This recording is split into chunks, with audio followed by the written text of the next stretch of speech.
In today's video, I'm going to show you my loot from 1,000 Dagannoth kills in old school Runescape. So I'm not talking about the Dagannoth Kings here, I am talking about regular Dagannoths under the Lighthouse. These are used a lot for getting medium clue scrolls, so I'll show you how many clue scrolls I got. You can also kill them in the Catacombs of Keren if you're looking for more XP, because they are a higher level, I believe, there. And let's take a look at the drops that the wiki has. It says that the average Dagannoth kill is 708 GP, and Dagannoth kill while on Konar is 1050 GP, and that is just because of the brimstone keys that you can get.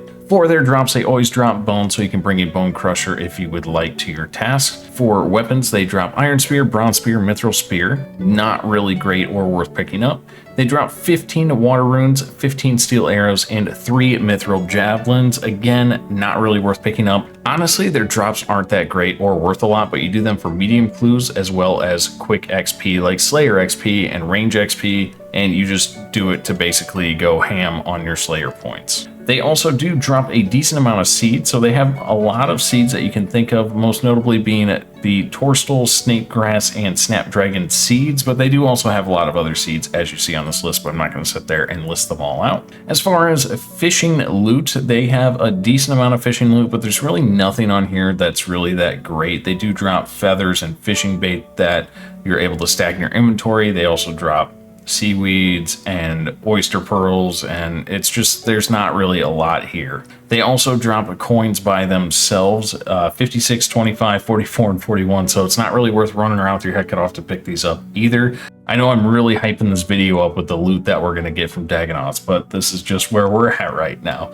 The other things they offer are a bolt tips and caskets as well, which if I eventually get enough caskets, I want to do an opening on caskets just for funsies. They're not clue caskets, just regular caskets, so that may be a thing that's coming in the future. And then you also have access to the gem drop table, with everything being absolutely insane. The Dragon Spear is a 1 in basically 700,000 chance. It's absolutely crazy. Unless you're wearing the Ring of Wealth, and then it helps it, but it's still like a 1 in 41k. Same thing with the shield left half, 1 in 524,000 or 1 in 31k. Like, a lot of this stuff you're not going to be getting anyway. The other thing that they drop is the Dagannoth bones if you're working on your Reg and Bone Man 2 quest.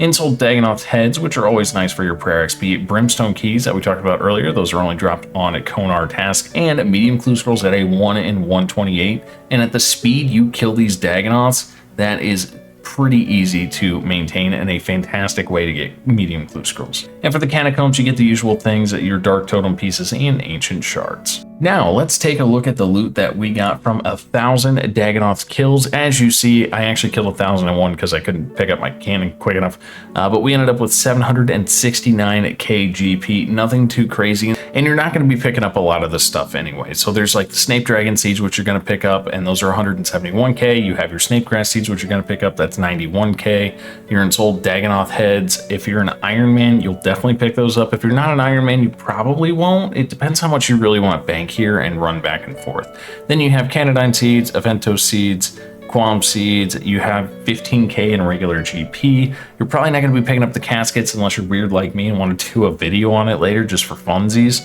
But again, a lot of this stuff isn't really that great for the most part. There's a lot of things you're just not going to run over and pick up. Like, you're not going to run and pick up lobster pots. You're not going to go pick up sardines. You're not going to run up and probably pick up steel arrows. It's just not really a great task for GP in general. It's more used for XP. It's one of those things of, if you get a bunch of XP, you're probably not going to make a lot of GP out of it. And this is one of those cases. You're going to get a lot of range XP. You're going to get a lot of Slayer XP. You're going to get the potential of a lot of medium clues, and you're going to get your Slayer tasks done. That's mainly what Dagannoths are going to be used for. And with that said, we did end up with 8 medium clues. And I also want to say, because I say this every time, when I get a medium clue, I don't just stop the task where I'm at and go do the medium clue. I actually just go do the medium clue at the end of the task, because I just can't be bothered to stop my task, put all the inventory into the bank, and then do the clue and come back and do the same thing. I probably should do that as somebody who doesn't have Ranger boots yet, but I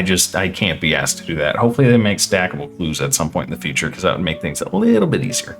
I'm not talking like RS3 where it's like 30 or 50 or whatever they're at now, but if you could stack like, I don't know, 5 that'd be great. Maybe depending on your combat achievement points. But yeah, again, overall, Dagannoths, not anything too impressive. I only recommend them just because they're quick XP, but as far as GP goes, they're not really worth it. They don't really have any drops. They're also worth if you're grinding medium clues. They are one of the best places to get medium clues in the game, as far as I'm aware, is Dagannoths at the lighthouse. You just go ham and cannon them as long as you have cannonballs and you are set. You'll probably get one in 5 or 10 minutes. Killing 1,000 of these probably only took me 2 hours, 2.5 hours, just because you set your cannon up and you just let it go ham, you know, but maybe not even that. But it's hard to keep track when you're going between all the different Slayer tasks. But anyway, guys, that is what I have for Dagannoths. If you guys enjoyed the video, make sure you subscribe to the channel. If you're new, leave a like for the algorithm. Comment down below what you would like to see a Loot From series next, and I will probably add it to my list. I am a Rogue partner, so if you're interested in caffeine drinks, make sure you check out the link in the description to Rogue and use code Rolland at checkout for 20% off. And with that said, thank you guys for watching. I'll see you in the next one. Peace. Turn up the summer vibes. Get off your phone one time, but you'll come outside. Cause we all here chilling. Yeah, it's the same old, same old, same. No, we don't play no games. Oh, they wanna talk. Why they